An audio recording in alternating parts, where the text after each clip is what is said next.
Okay, the next questions, series of questions are question 17 and 18. Question 17 talks about the tools of quality control. Which of the following statement about quality control is not accurate? This is found on PMBOK page 10, I think it's 102. In 102, PMBOK 2000, I use PMBOK 2000, so if you look at 102, there are a list of quality assurance, quality control tools given there. And one of them is, if you look at the 8.3 quality attribute sampling, and that is the one, is the part 2 of the question. It has been swapped around.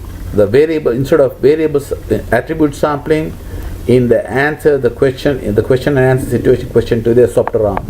You may not know this. This is just a silly, stupid question, just a word play. How it really doesn't matter for quality. But anyway, as an answer to this question, that is part 2 is the wrong one. However, you got to understand the number 1, which is quality control. About quality control, prevention refers to keeping errors out of the process. Prevention is keeping out of the process, that is quality assurance, whereas inspection refers to keeping errors out of the hand of the customer, that is quality control. Inspection is the process by which you prevent out of control products not reaching the hands of customer. Then number 3, common causes are normal process variation, but special causes refer to unusual event, which we have already discussed earlier. And tolerances determine if the result falls within. Tolerance determines if the result falls within acceptable range, upper and lower limit. But control limits are used to determine if the process is in control. That means in the long run, whether the process is staying within control or not. To determine that, you need to control limit, which is upper limit and the lower limit. So tolerances are the results of the acceptable range, whereas control limits is part of a, remember the control chart that you have?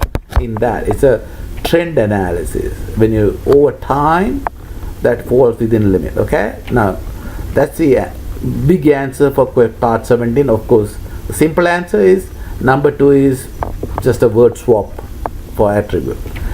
Now, question number 18, in your project, you want to identify which quality standards are relevant, which of the quality standards are relevant to your project, and determine how to satisfy them. For this, you will do this at the quality planning stage. Quality planning is the stage at which you find out what and what needs to be applied to the quality process. If you look at your, it's on page 98 in your PMBOK. Page 98 will talk about quality planning, and then the inputs to quality planning in page 98 talks about on the standards and regulations. So in that standards and regulation inputs, you work out what are the regulations that are required for this project to maintain the quality of the project. Okay, that's for question 17, 18.